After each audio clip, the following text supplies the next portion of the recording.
Assalamu alaikum everyone and welcome to Pinnacle CSS Coaching.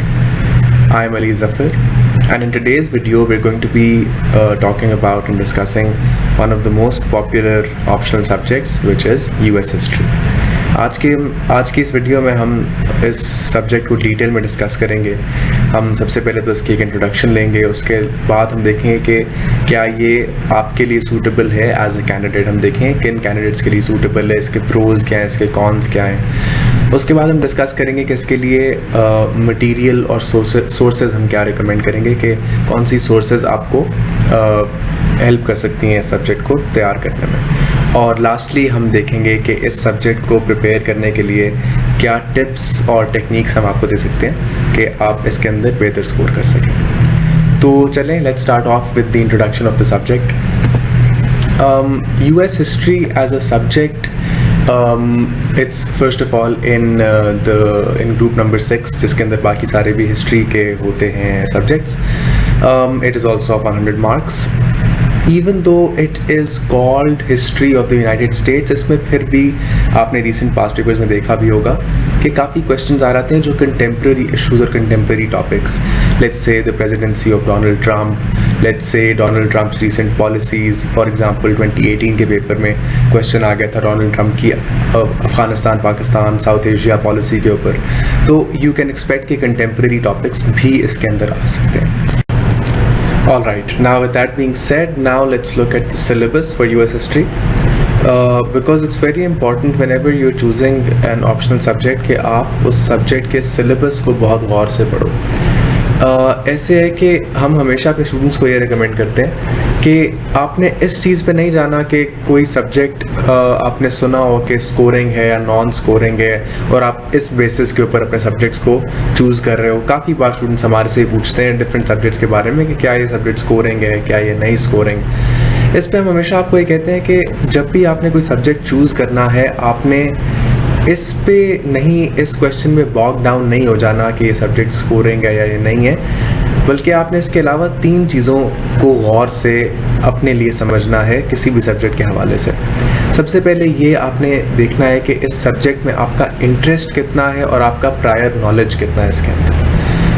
अगर है आपका इंटरेस्ट और प्रायर नॉलेज भी है, बेशक प्रायर नॉलेज अगर नहीं है but it's something you genuinely interested in, तो फिर आप क्या करें कि आप खुद से उस सब्जेक्ट के सिलेबस को और उसके कम से कम 5 साल के पास्ट पेपर्स को गौर से स्टडी करें। और अब मैं यहाँ पे लफ्ज़ इस्तेमाल कर रहा हूँ स्टडी करना, सिर्फ एक क्विक लुक नहीं देते नहीं, आपने गौर से उनको पढ़ना है और आपने उस सब्जेक्ट की रिक्वायरमेंट्स खुद से समझने की कोशिश करनी है। उसके बाद थर्ड स्टेप ये है कि जब आपको इतना कॉन्फिडेंस हो जाए कि खुद भी आप इसमें इंटरेस्टेड हो और ये सब्जेक्ट आपको और सिलेबस पढ़ने के बाद, पास्ट पेपर्स पढ़ने के बाद इंटरेस्ट भी कर रहे हैं और आपको लग रहा है कि आपकी इसके अंदर आपका इसमें एप्टीट्यूड है, तो फिर आप क्या करो कि उसके बाद आप अपने सीनियर्स को और अपने पीयर्स को कांटेक्ट करना शुरू करो और उनसे इस सब्जेक्ट की रिक्वायरमेंट्स बेहतर तरीके से समझने की कोशिश करें। उसके ये इन्वॉल्व करता है ये समझना कि इस सब्जेक्ट के लिए मटेरियल कौन सा इस्तेमाल करें, फिर ये समझना कि सब्जेक्ट को बेस्ट तैयार करने के लिए उस मटेरियल को इस्तेमाल कैसे करना है। लेकिन ये मैं ऐड करता चलूँ कि कोई भी सब्जेक्ट चूज़ करने से पहले आपने ये ज़रूर इंश्योर कर लेना है कि there should be at least 1 to 2 people whom you know who have already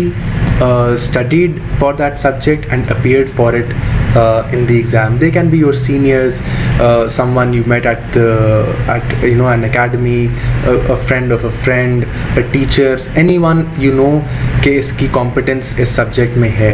तो जब तक आपके पास 1 या 2 ऐसे लोग ना हो कंसल्ट करने के लिए, तब तक मेरी सजेशन ये होगी कि blindly किसी सब्जेक्ट को चूज़ नहीं कर लेना।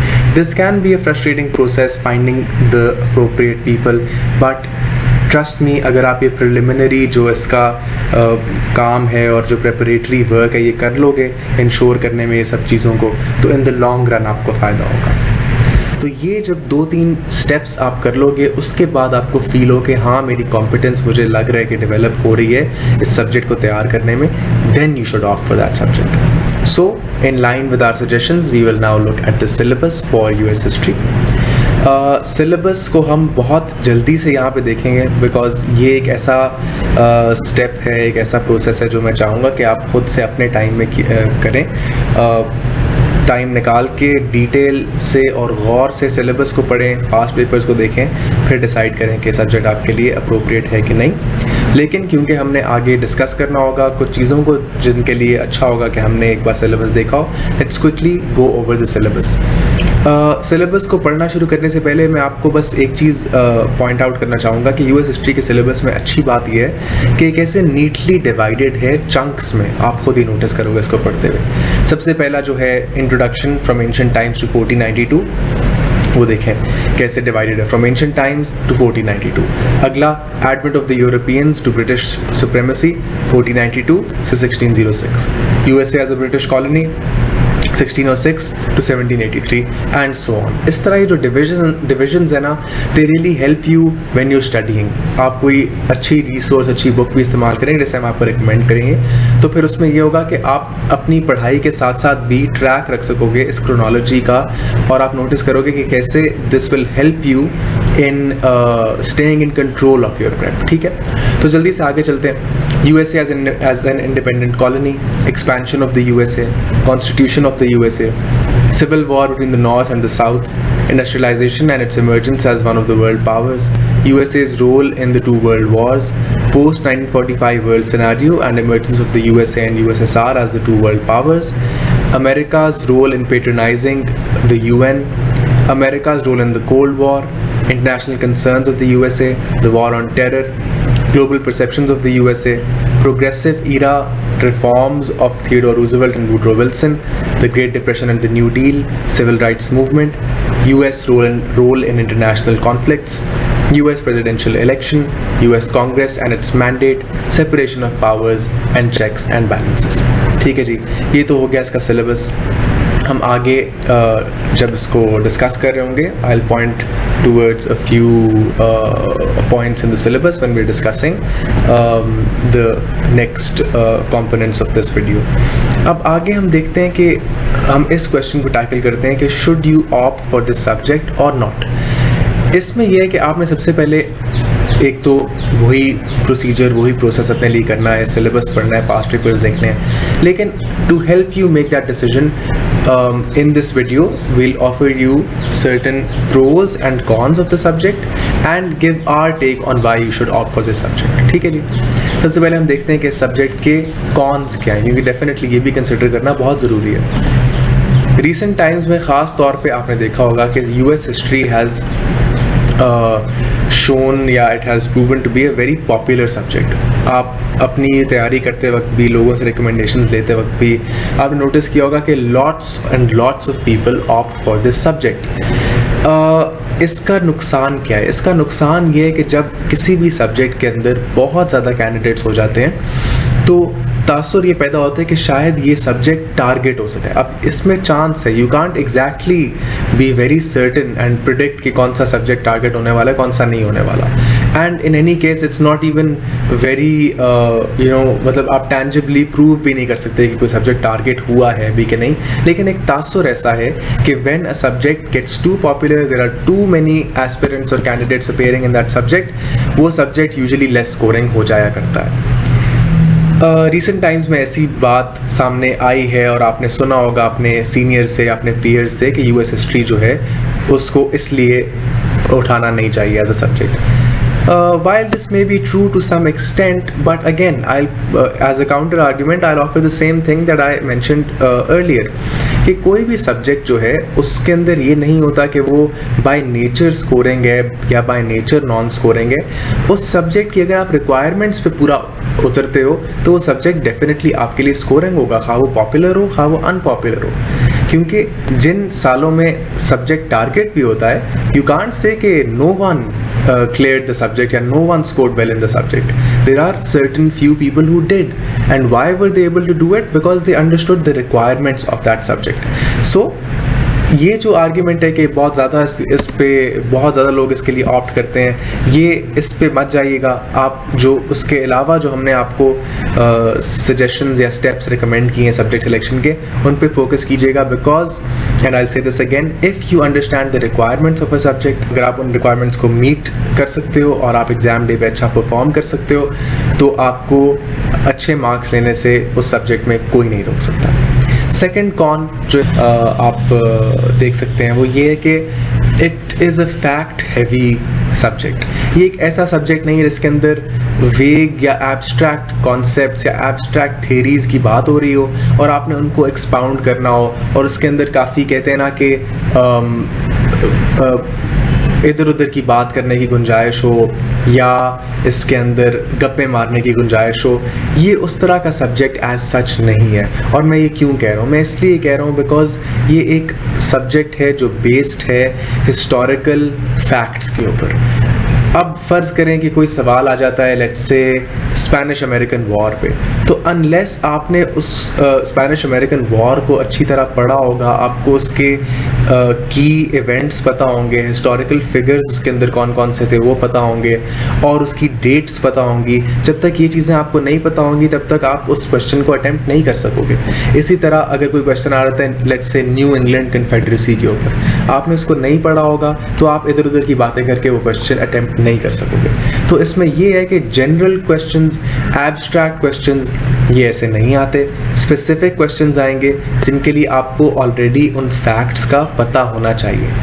अब ये एक तो सामने आपके कौन लग रहे हैं, लेकिन मैं इसी के लिए अगर एक काउंटर आर्ग्यूमेंट दूं तो यही बात कि ये सब्जेक्ट फैक्ट हैवी है, ये आपके एडवांटेज में आ सकती है। कैसे एडवांटेज में आ सकती है? बिकॉज इफ लेट्स सपोज आप उन फैक्ट्स को और उन्हीं लेट्स से डेट्स को, हिस्टोरिकल फिगर्स को, की इवेंट्स को आप ऑब्जेक्टिव तरीके से याद कर सकते हो। ये ऐसी चीज़ें हैं जो आपने पढ़नी है और आपने फिर टाइम इन्वेस्ट करना है अपना इनको याद करने में, रखने में। If you are able to do that, then this same con transforms into an advantage। वो ये है कि आपके पास फिर ज़्यादा रूम हो जाता है अपने आंसर्स को एम्बेलिश करने में।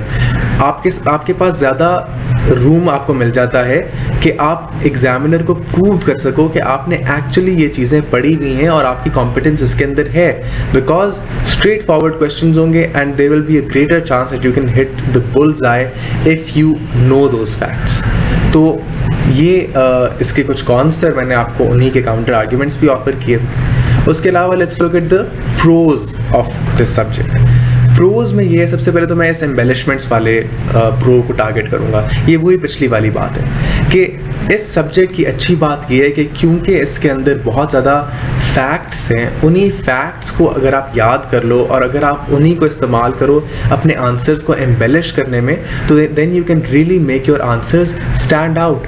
बिकॉज इसके अंदर अगर फ़र्ज़ करें कि कोई क्वेश्चन आ जाता है जिसके अंदर जैसे लेट्स सपोज अभी मैंने जो मिसाल दी स्पेनिश अमेरिकन वॉर की, अगर आपको उसके की इवेंट्स डेट्स के साथ याद होंगे, अगर आपको की हिस्टोरिकल फिगर्स जिन्होंने एक इम्पॉर्टेंट रोल प्ले किया उस वॉर में वो आपको याद होंगे, अगर आपने एक आध कोट याद कर ली होगी relevant to either that era और टू दोज हिस्टोरिकल फिगर्स और to that event, then you can very easily embellish your answers in a very relevant way। और उन्हीं dates, quotations, names of events, names of figures को इस्तेमाल करके आप examiner के सामने अपने आंसर को स्टैंड आउट करा सकते हो। तो ये जो सब्जेक्ट है ये बहुत ज़्यादा ये चीज़ ऑफर करता है कि इसके अंदर आप अपने आंसर्स को एम्बेलिश कर सको उन्हीं फैक्ट्स के साथ which make this subject a fact heavy subject. So let's suppose you are someone who is not afraid of memorizing lots of dates, who is not afraid of memorizing lots of names and lots of quotations, let's suppose, then this subject is for you because it will offer you the opportunity कि आप उन्हीं facts को इस्तेमाल कर सको अपने answers को embellish करने में, stand out कराने में। ठीक है जी। फिर एक इसका एडवांटेज ये है कि इट इज़ मतलब इसका जो सिलेबस है हिस्ट्री सब्जेक्ट से कंपेयर किया जाए तो काफ़ी छोटा है इस सेंस में कि जहाँ पे Indo Pak history it spans centuries upon centuries, और उसके अलावा ब्रिटिश हिस्ट्री जो है उसकी भी बहुत लंबी टाइम लाइन है। यूरोपियन हिस्ट्री वो पूरा जो यूरोपियन कॉन्टिनेंट है उसकी हिस्ट्री और वो भी अनबाउंडेड किस्म में। अगर इन डिफरेंट हिस्ट्रीज से कंपेयर करके यूएस हिस्ट्री को देखें तो आप इसमें देख सकते हो कि इसकी जो टाइमलाइन है इन Ernest it starts fairly recently, it starts somewhere in the middle of the 18th century, जो मेन इवेंट्स हैं जिनके अराउंड आपके मोस्टली क्वेश्चंस रिवॉल्व करेंगे, वो स्टार्ट करते हैं रफली अराउंड द टाइम जब जिसमें जो बैकड्रॉप था अमेरिकन वॉर ऑफ इंडिपेंडेंस का वो ले हो रहा था. So let's say if the war of independence took place in 1775, उससे पहले जो स्टैम्प एक्ट आई, उससे पहले जो डिफरेंट इनकी जो फर्स्ट कॉन्टिनेंटल कांग्रेस बनी, 1750 ऑनवर्ड्स जो ये कुछ इवेंट्स होना शुरू हुए थे, ये वो मेन इवेंट्स हैं जहाँ से आपकी टाइमलाइन शुरू होगी और फिर कंटेम्प्रेरी टाइम्स तक आपकी टाइमलाइन आएगी, विच इज़ रफली somewhere above 200 years. So as compared to this, जो बाकी हिस्ट्रीज हैं उनके अंदर आपको पता है कि वो तो they can span a much longer period than a mere 200-250 years. तो इस कंपैरिजन में देखा जाए तो ये इसका सिलेबस, इसकी टाइमलाइन कंपैरेटिवली छोटी है. एक क्वेश्चन यहाँ पे रेज हो सकता है कि जी इसमें ये लिखा हुआ है from ancient times till let's say 1492, जो फर्स्ट पॉइंट था सिलेबस के अंदर, वो एंशिएंट टाइम्स का जो पीरियड है जिसके अंदर नेटिव अमेरिकन्स का जो था लाइफस्टाइल और नेटिव अमेरिकन्स का experience in North America, that is important definitely, but उसमें ये है कि no textbook even goes into too much detail beyond one chapter, and कोई ऐसा क्वेश्चन रिसेंट टाइम्स में नहीं आया जिसके अंदर बहुत ज़्यादा डिटेल में कोई सवाल आया हो नेटिव अमेरिकन ट्राइब्स के ऊपर. मैक्सिमम क्या होगा कि आपको उनके वे ऑफ लाइफ के बारे में पता होना चाहिए, आपको पता होना चाहिए कि डिफरेंट एरियाज़ में डिफरेंट ट्राइब्स ने कैसे अडेप्ट किया था according to the environment which they found themselves in, इस तरह की चीज़ें. उसके बाद जब यूरोपियन कॉन्टैक्ट शुरू हो रहा था क्रिस्टोफर कोलंबस के वॉयज के बाद से, तो फिर जो चीज़ें हैं they are fairly easy to follow and they are again divided into neat chronological historical chunks. तो ये इसका एक और एडवांटेज है, इस सब्जेक्ट का एक और प्रो है. लास्टली इस सब्जेक्ट का एक प्रो ये है कि इसके अंदर काफ़ी क्वेश्चंस आते हैं जो कंटेम्प्रेरी इश्यूज़ के अराउंड रिवॉल्व कर रहे होते हैं. तो इसमें यह है कि अगर आप करंट अफेयर्स के साथ इन टच हो और उसके अलावा अगर आपका कंटेम्प्रेरी इश्यूज़ के ऊपर ग्रिप है, तो फिर डेफिनेटली आपके लिए ये subject it will be a good fit, because इसमें एटलीस्ट वन क्वेश्चन, बल्कि शायद 2 सवाल भी कुछ सालों में आ जाया करते हैं which you can attempt based on your knowledge of contemporary issues and current affairs related to the United States, of course. Alright, so after having looked at the pros and the cons, let's do an analysis of the question of why you should opt for this subject. So again, सबसे पहली बात, reiterating from what I said earlier, syllabus clear cut है, simple requirements है. Requirements क्या है कि आपने जो टेक्स्ट बुक का मिजाज है, जो टेक्स्ट बुक आगे मैं आपको रिकमेंड करूँगा, उसके मिजाज को आपने कॉपी करना है. आपने कोई भी बात करनी है, आपने उसको बैकअप करना है with let's say with a historical reference, which can be in the form of a date, which can be in the form of a key event, which can be in the form of an influential historical figure that was involved in that event. उसके अलावा अगर आप quotations डाल दें of those figures या quotations relevant to that event, आप historians को quote कर दें अपने आंसर्स के अंदर, तो आप डेफिनेटली एक बहुत अच्छा आंसर प्रोड्यूस कर सकते हैं और बहुत अच्छे मार्क्स आप इसके लिए स्कोर कर सकते हैं. उसके अलावा इसमें एक और बहुत बड़ा एडवांटेज है कि वही जो मैं पहले बात की थी, इसके अंदर अपने आंसर्स को एम्बेलिश करने की, आप अपने आंसर्स के अंदर मैप्स इंक्लूड कर सकते हैं यूएस के, उनके रीजन्स के, जो भी रेलेवेंट हो आपके आंसर के लिए. ठीक है. उसके अलावा जैसे मैं आपको आगे कुछ जो बुक्स रिकमेंड करूँगा उनके अंदर कुछ ग्राफ्स आपको मिल जाएंगे जो चार्ट कर रहे होंगे, let's say the population of the US, let's say the GDP of the US, let's say unemployment in the US. तो आप उन चीज़ों को अपने आंसर्स में इनकॉर्पोरेट करके अपने आंसर्स को स्टैंड आउट भी करा सकते हैं और बहुत अच्छा स्कोर भी कर सकते हैं. तो ये मेरा मतलब है सिंपल रिक्वायरमेंट्स का. आगे अगर आप देखें इस सब्जेक्ट को पढ़ने का फ़ायदा ये है कि देखें जो US है ना, as a country, it has been involved in key historical events, especially starting from the 20th century. 20th century onwards, as soon as the US comes onto the world stage, वो ऐसे historical events में उसने participate किया है which form a very important component in international affairs, in current affairs, even in Pakistan affairs. तो उन historical events को समझने में, उसका पूरा बैकड्रॉप समझने में कि where was the US coming from, cold war में उनका जो सारा था plan of action, what was it based on, world war one में उनकी participation, what was that based on, what happened during world war one, world war two में क्या हुआ, यूनाइटेड नेशंस की फॉर्मेशन में क्या हुआ, उसके बाद जो post 1991 new world order, let's say, ever since the disbanding of the Soviet Union, उसके अंदर क्या था इनका रोल, उसके बाद वॉर ऑन टेरर में इनका क्या रोल था. ये कुछ की हिस्टोरिकल इवेंट्स हैं जो मेरा ख्याल है हर CSS एस्पिरेंट को उनकी ग्रिप होनी चाहिए. बिकॉज अगर आपको इन हिस्टोरिकल इवेंट्स पे ग्रिप होगी तो फिर बाकी करंट अफेयर समझना, चीज़ों का बैकग्राउंड समझना, उसमें आपको प्रॉब्लम नहीं होगी. तो ये सारे हिस्टोरिकल इवेंट्स समझने में US history will offer you lots and lots of help. उसके अलावा कुछ इंपॉर्टेंट आइडियाज़ और इम्पॉर्टेंट कॉन्सेप्ट्स. अब देखें US की जो डेवलपमेंट थी उसमें बहुत से मुख्तलिफ ऐसे लेट्स से आइडियाज़ और कॉन्सेप्ट्स इन्वॉल्व हैं. मिसाल के तौर पे जब when the United States was being formed as a country, let's say during their independence movement from the British Empire, उस दौरान जो आइडियाज़ ऑफ एनलाइटनमेंट, ठीक है, जो ideas of self government, of home rule discuss किए जा रहे थे, वो बहुत इंपॉर्टेंट आइडियाज़ हैं, कॉन्सेप्ट्स इनका पता होना चाहिए. Separation of powers, John Locke के आइडियाज़, मॉन्टेस्क्यू के आइडियाज़ सेपरेशन ऑफ पावर्स जैसे, वो किस तरीके से इन्वॉल्व हुए इनकी डेवलपमेंट एज ए नेशन में, ठीक है. उसके अलावा द आइडिया ऑफ कॉन्स्टिट्यूशनलिज्म, कि कॉन्स्टिट्यूशन एक कैसे बननी चाहिए एक मुल्क की, क्या वो रिटन होनी चाहिए, उसके अंदर कितने आर्टिकल्स होने चाहिए, उसकी क्या होनी चाहिए, शक्ल क्या होनी चाहिए, ये आइडियाज़ डिस्कस हो रहे थे during the formation of the US. फिर आहिस्ता आहिस्ता जैसे जैसे ये कंट्री डेवलप हुआ है और फिर मुख्तलिफ इसके अंदर इवेंट्स हुए हैं, तो उनमें भी उनसे भी जो इम्पॉर्टेंट आइडियाज़ और कॉन्सेप्ट्स निकले हैं वो बहुत इम्पॉर्टेंट है. मिसाल के तौर पे 1860 की जो इनकी सिविल वॉर थी उसके अंदर the idea of total war, वो कैसे इवॉल्व हुआ और कैसे टोटल वॉर फिर Aahista Aahista became an a very destructive force by the time the world Wars took place, ठीक है.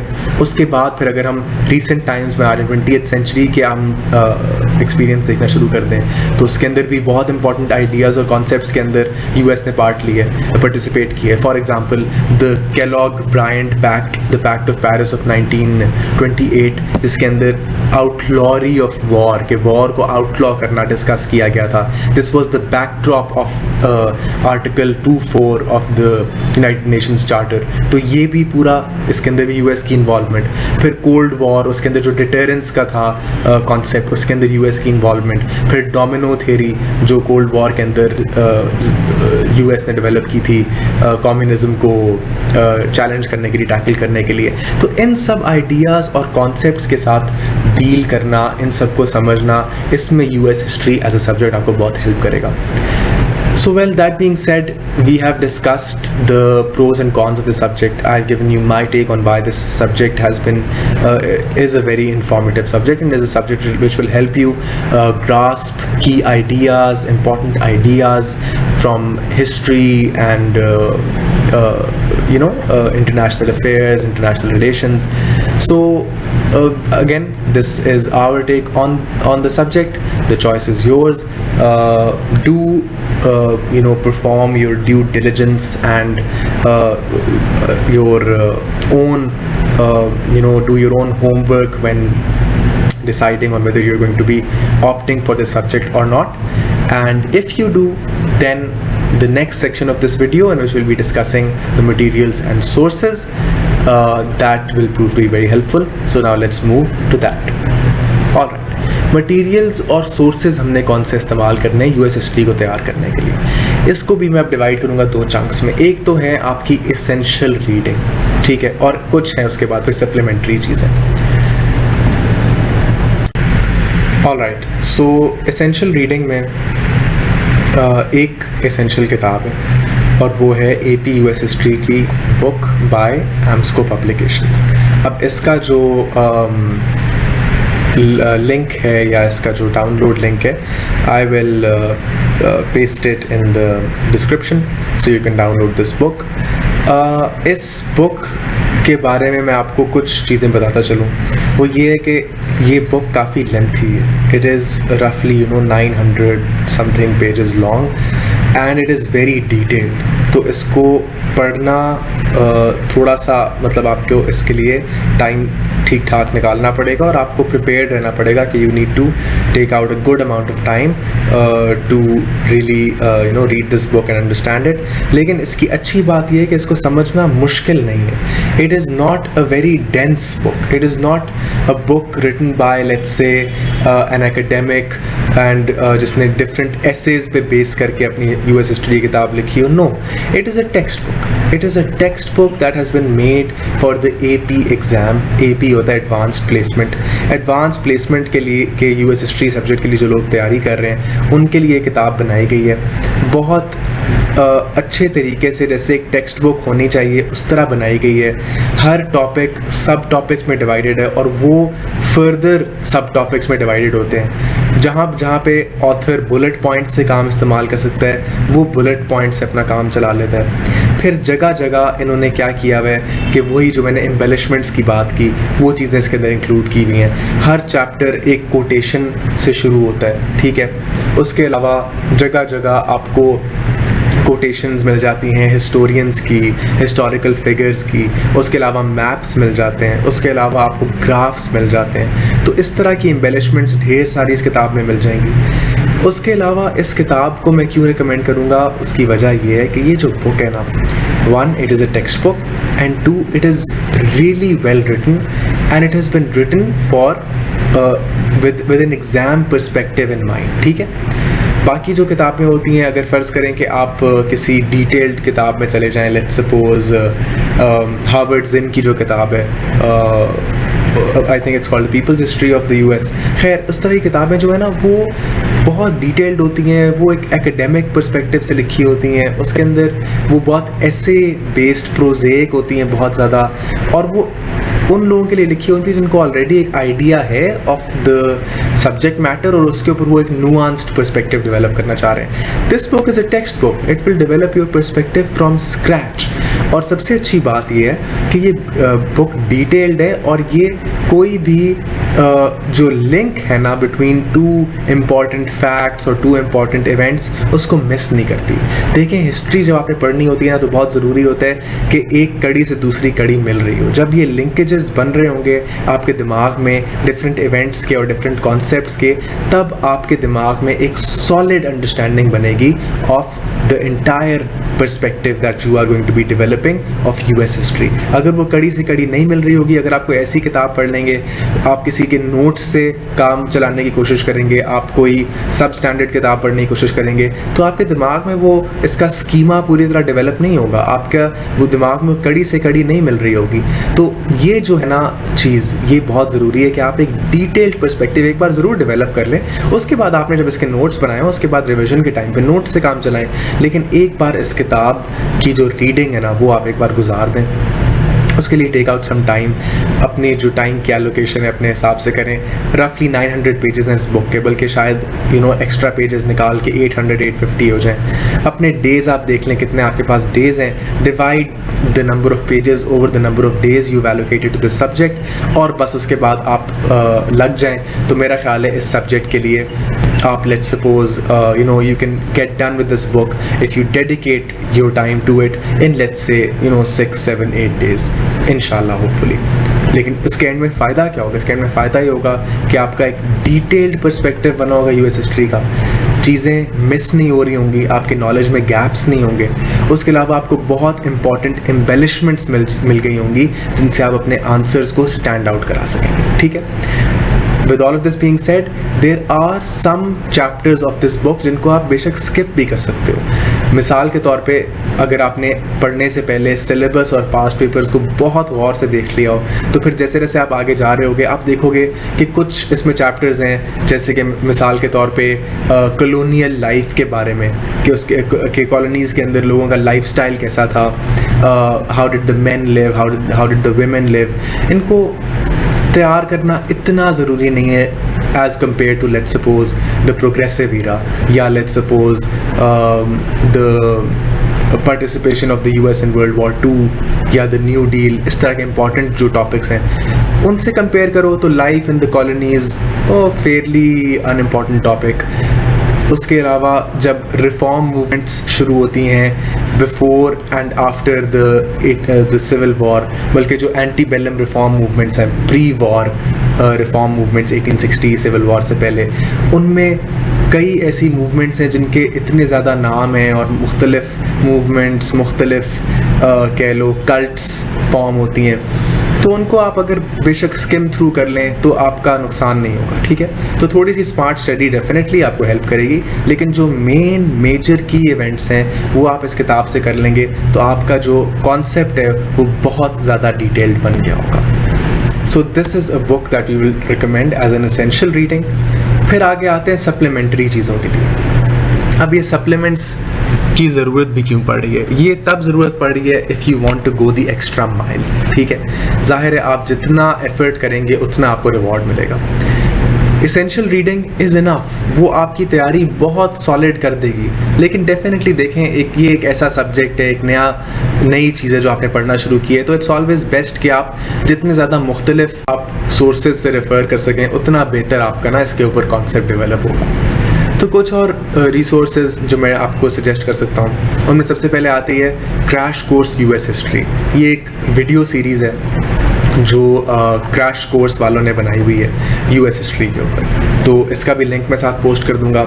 छोटी 10 minute 12 minute bite sized videos होती हैं ये, you can even watch them for leisure, आप इंजॉय करोगे आप उनको देखते हुए। बस साथ में तो रिकमेंड करूंगा कि नोट्स प्लीज़ बना लीजिएगा, बिकॉज उसमें इतनी ज़्यादा इन्फॉर्मेशन होती है कि अगर आप उसको प्रिजर्व नहीं कर लेंगे ना तो फिर आपका फ़ायदा नहीं होगा। लेकिन ये नहीं कि आपने ऑब्सेसिवली नोट्स बनाना शुरू कर देने, ये ना हो कि आप एट द एंड आपने पूरी वीडियो का ट्रांसक्रिप्ट अपने नोट्स में डाल लिया, और नहीं, सिर्फ जो एम्बेलिशमेंट्स हैं, की फिगर्स के नाम, कुछ डेट्स, की इवेंट्स, कोटेशंस, ठीक है, कोई ग्राफ आ जाए, ये चीज़ें निकाल लें। उसके अलावा जो डिटेल्स हैं कि क्या इवेंट्स हुए थे और उनका जो सारी क्रोनोलॉजी है वो तो आप ऑलरेडी एसेंशियल रीडिंग में पढ़ रहे होंगे AP US हिस्ट्री वाली किताब में, ठीक है। तो US हिस्ट्री का जो ये क्रैश कोर्स US हिस्ट्री है, इसमें से जो अच्छी एम्बेलिशमेंट्स हैं, कोटेशन, स्टेटिस्टिक्स की चीज़ें आप निकाल लें और इनके नोट्स बनाएं। उसके अलावा जो क्रोनोलॉजी ऑफ इवेंट्स है वो आप जितना सुन ही लेंगे तो वो आपके लिए काफ़ी होगा। आगे चलते हैं।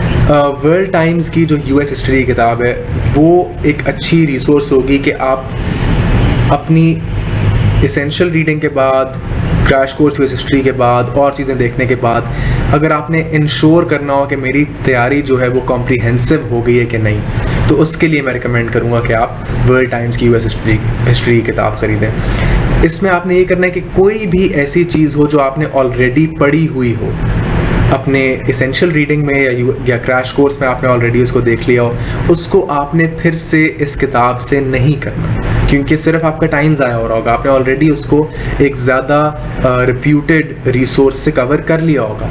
इससे वो चीज़ें जो वहाँ कवर नहीं हुई होंगी, मैं आपको मिसाल देता हूँ, जो US का इलेक्शन प्रोसेस होता है, प्रेसिडेंशियल इलेक्शन का इलेक्टोरल कॉलेज सिस्टम पूरा, वो इतनी अच्छी तरह कवर्ड नहीं है एसेंशियल रीडिंग में, और उसके अलावा क्रैश कोर्स US हिस्ट्री में भी वो बस टच अपॉन करते हैं उसके ऊपर। तो उस प्रोसेस को अच्छी तरह जानना बहुत ज़रूरी है, specially because by the time you will be sitting your exams in 2021, US presidential election अभी कुछ महीने पहले ही गुजरा होगा, तो मुमकिन है कि उससे रिलेटेड कोई ना कोई सवाल आ जाए। तो वर्ल्ड टाइम्स की किताब जो आप पढ़ रहे होंगे, आप देखेंगे कि इस तरह के कुछ टॉपिक्स हैं गवर्नेंस से रिलेटेड US के अंदर, उसके अलावा इससे रिलेटेड इलेक्टोरल कॉलेज सिस्टम से रिलेटेड, प्रेसिडेंशियल इलेक्शन प्रोसेस से रिलेटेड, उसके अलावा मुस्लिम परसेप्शंस ऑफ द USA, इस तरह की चीज़ें अच्छी तरह कवर्ड है। इनको आप ज़रूर वर्ल्ड टाइम्स की US हिस्ट्री की किताब से देख लीजिएगा, ठीक है जी। इसके बाद आपको मैं सजेस्ट करूँगा कि कोई भी ऐसा छोटा टॉपिक हो जिस पे आपको लग रहा हो कि आपकी अभी तक कमांड और ग्रिप नहीं बनी, तो आपने सिर्फ उस पर्टिकुलर छोटे टॉपिक की वीडियो इस YouTube चैनल से देख लेनी है जिसका नाम है Adam Norris AP USH।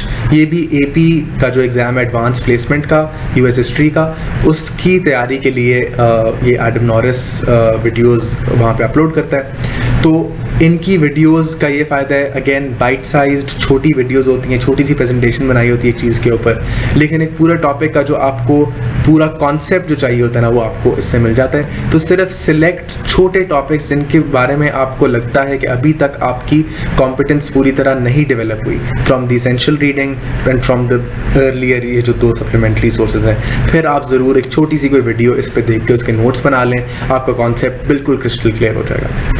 Lastly, there is always the option कि अगर आपको इसेंशियल रीडिंग आपके साथ जेल नहीं करी, आपको लग रहा है कि शायद आपकी रिक्वायरमेंट्स पे फिट नहीं बैठ रही, ज़ाहिर है हर बंदे की डिफरेंट रिक्वायरमेंट्स होती हैं, तो आप ऑनलाइन ज़रूर सर्च कर सकते हैं डिफरेंट बुक्स के लिए जो बनी हुई हों AP एग्ज़ाम के हवाले से, ठीक है। तो मुख्तलिफ आपको मिल जाएंगी, डिफरेंट पब्लिशर्स की मिल जाएंगी, तो आप उनको भी ट्राई कर सकते हैं, टेस्ट कर सकते हैं इन केस आपकी रिक्वायरमेंट्स पे अर्लियर जो सारे रिसोर्सेज हैं फिट नहीं बैठ रहे, ठीक है।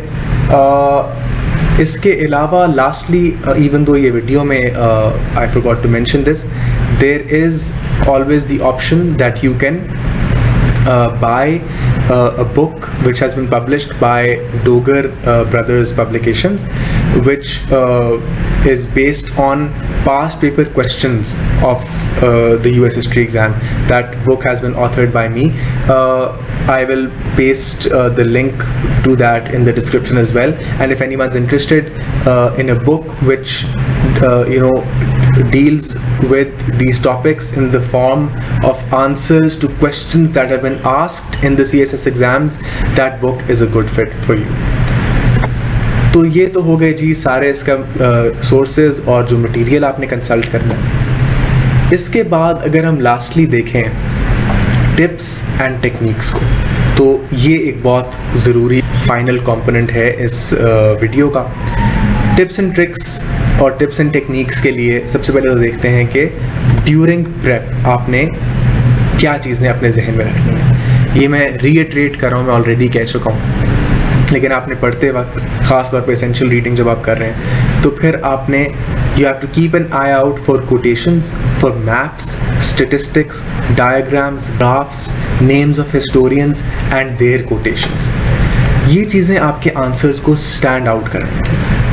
और आप देखोगे कि वो जो बुक है एसेंशियल रीडिंग वाली, उसके अंदर किस तरीके से ये चीज़ें आपको literally served on a plate मिल रही होती हैं। तो आपने इनको ब्रश असाइड नहीं करना, आपने इनको स्किम थ्रू नहीं करना, आपने इन्हीं चीज़ों पे फोकस करना है। देखें जो क्रोनोलॉजी है कि जी let's suppose Spanish American war में क्या हुआ, ये तो सबको पता होगा कि जी वॉर कब शुरू हुई, इसमें क्या क्या इवेंट्स हुए, बहुत छोटी वॉर थी, एंड में US सक्सीड कर गए और जी फिलीपींस को उन्होंने इन अ वे एज अ कॉलोनी अपने ले लिया, ठीक है। तो ये तो सबको पता होगा, लेकिन कोटेशंस कि जी उस टाइम का जो फॉरेन जो सेक्रेटरी ऑफ स्टेट था US का, उसने इस वॉर के बारे में क्या कहा, I think he said that it was a splendid little war.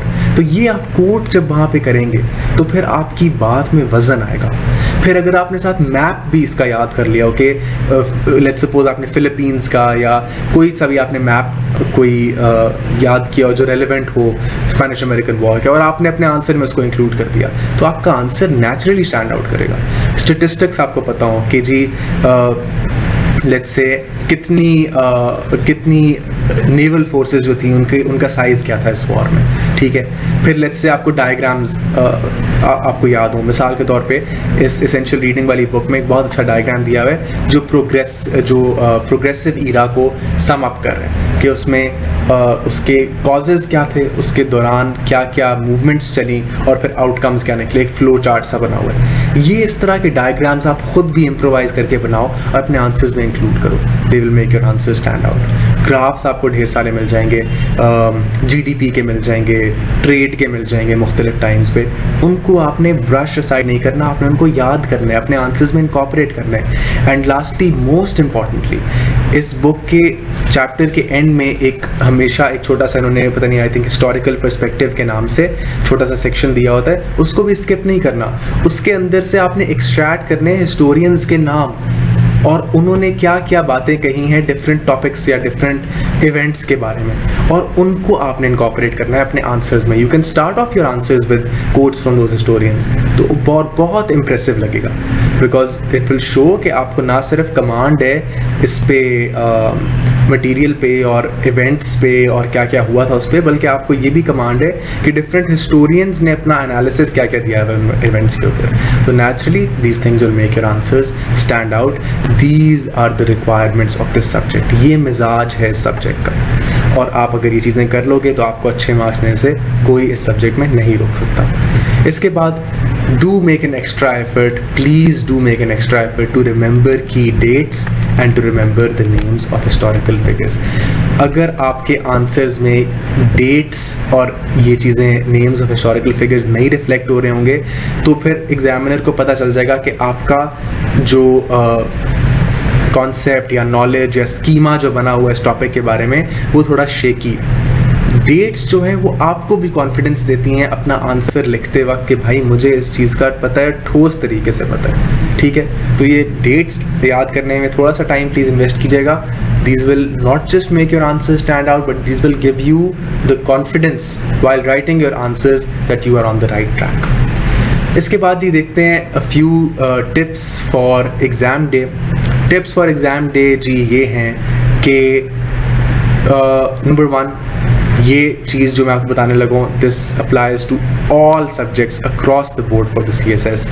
कोई भी क्वेश्चन पढ़ते वक्त आपने बस सवाल का जवाब देना नहीं शुरू कर देना, आपने उसके अंदर की वर्ड्स को अंडरलाइन करना है। मिसाल के तौर पे अगर क्वेश्चन है describe the events of the Spanish American war and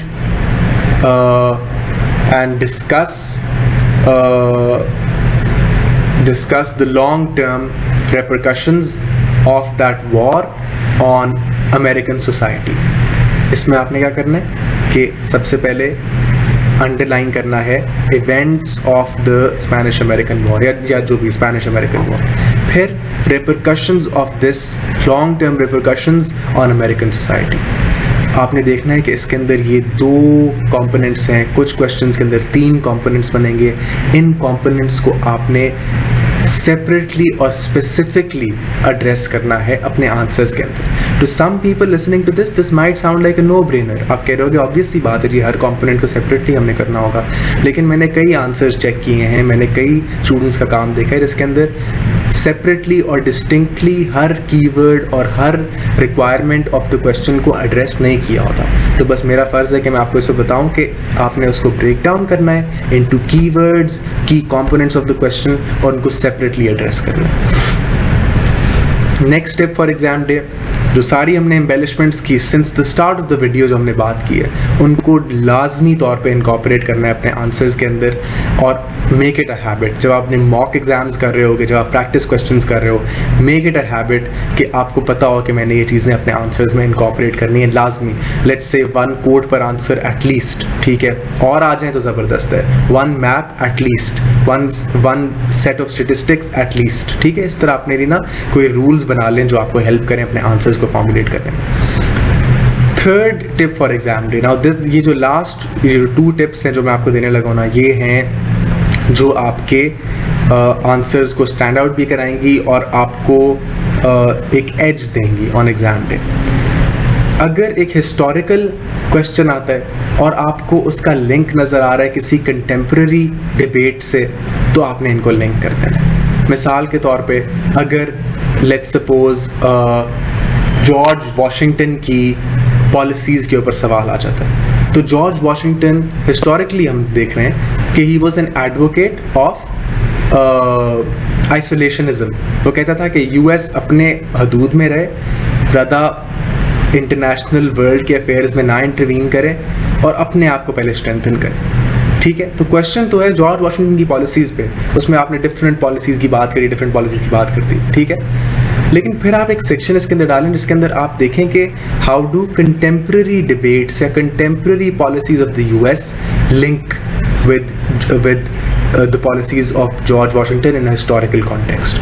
उसमें आप लिंक करें कि कुछ पॉलिसीज को अभी तक फॉलो किया जा रहा है, मिसाल के तौर पे कि जैसे जॉर्ज वाशिंगटन ने कैबिनेट की जो फॉर्मेशन थी, एक अपनी एग्जीक्यूटिव पावर एक्सरसाइज करके कैबिनेट मेंबर्स अपॉइंट किए, वो आज तक चलती आ रही है, ठीक है, लेकिन कुछ पॉलिसीज जैसे आइसोलेशनिज्म थी वो कंटेम्प्रेरी टाइम्स में हमें नज़र आ रहा है कि यूएस नहीं फॉलो करा. It is repeatedly intervening in international affairs ever since the first world war, let's say, या since the beginning of the 20th century. तो इस तरह आप हिस्टोरिकल क्वेश्चन को लिंक कर रहे होंगे कंटेम्प्रेरी डिबेट से, कंटेम्प्रेरी इशूज से, ये बहुत इंप्रेसिव लगेगा. फिर अगर कोई कंटेम्प्रेरी क्वेश्चन आ रहा है उसको आप कैसे लिंक करते हैं हिस्टोरिकल डिबेट में, तो वो बहुत एक इम्प्रेसिव आपको लुक देगा. मिसाल के तौर पे अगर क्वेश्चन आ रहा है ट्रम्प के विड्रॉवल फ्रॉम अफगानिस्तान, इस पे क्वेश्चन आ रहा था कि कैसे जो अफगानिस्तान पीस डील है इसको एक्सपेडाइट किया गया ड्यूरिंग द ट्रम्प रिजीम, तो अगर आप इसको लिंक करना शुरू कर दें with historical let's say information, तो आप देखेंगे कि निक्सन डॉक्ट्रिन जो थी उसके अंदर निक्सन ने एडवोकेट किया था कि हम इनडायरेक्ट असिस्टेंस ज़रूर दे देंगे अपने फ्रेंडली गवर्नमेंट्स को, लेकिन हम डायरेक्टली ट्रूप्स ऑन ग्राउंड जो हैं उनको कम करना शुरू करेंगे, वो हम कंट्रीब्यूट नहीं करेंगे. तो आप इसको लिंक कर सकते हो कैसे ये एक रिफ्लेक्शन नज़र आ रही है हमें निक्सन डॉक्ट्रिन की. तो इस तरीके से हिस्टोरिकल और कंटेम्प्रेरी इश्यूज़ को लिंक करके आप अपने आंसर्स को स्टैंड आउट करा सकते हैं. Last tip for exam day, make creative headings. अपनी हेडिंग्स को सिर्फ ये नहीं बना देना कि जी मिसाल के तौर पे अगर सवाल है अमेरिकन वॉर ऑफ इंडिपेंडेंस पे और उसका जो बैकग्राउंड है वो भी आपसे पूछा गया कि जी what was the background of the American war of independence and उसका फिर आउटकम क्या निकला, कोई इस तरह का मिसाल के तौर पे हाइपोथेटिकल सा सवाल आता है. तो लेट्स से आप उसके अंदर कुछ की इवेंट्स की बात कर रहे हैं, तो मिसाल के तौर पे अगर बात आती है स्टैम्प एक्ट की जो बहुत इंपॉर्टेंट एक इवेंट कंसिडर किया जाता है, ठीक है, या जो इंटॉलरेबल एक्ट्स उसके बाद कुछ देर के बाद आई थी, तो इस तरह की जब आप उन चीज़ों की बात कर रहे हो जो जो लास्ट स्ट्रॉ थी, जिनके बाद चीज़ें इतनी बिगड़ गई कि the war of independence was the only option, तो you can write the stamp act colon the straw that broke the camel's back, या द लास्ट स्ट्रॉ, या the beginning of the end for the British empire in North America. ठीक है, इस तरह की creative headings जो आपके answers को स्टैंड आउट कराएं, ये बहुत ज़रूरी होगा. इन क्रिएटिव हेडिंग्स का अगर आपने एक आदत डेवलप करनी है तो उसके लिए मैं रिकमेंड करूँगा कि आप अच्छे मैगज़ीन्स और जर्नल्स जो हैं उनको पढ़ना शुरू करें.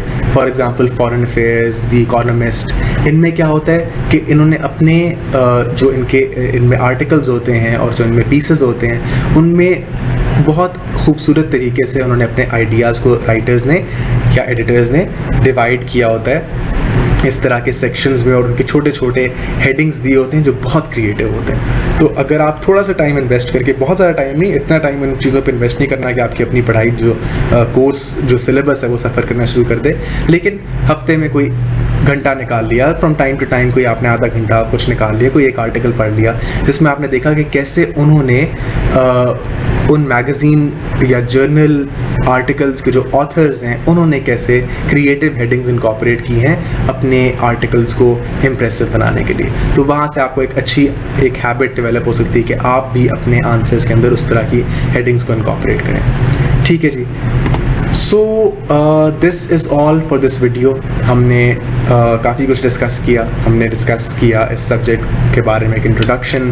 हमने देखा कि ये किस तरह के एस्पिरेंट्स और कैंडिडेट्स को इस सब्जेक्ट के लिए ऑप्ट करना चाहिए, इसके मटेरियल्स देखे, सोर्सेज देखी, और उसके अलावा हमने देखा कि इसके लिए क्या टिप्स और टेक्निक्स हम इस्तेमाल कर सकते हैं to make our answers stand out on exam day. Well, this is all from my side. I hope this video was helpful. I'll be attaching details of things that I spoke about in the description below, so do check those out. If you like this video, then definitely like it on YouTube. Share it as much as possible with your friends and with anyone whom you think might benefit from this video. Thank you very much, and Allah Hafiz.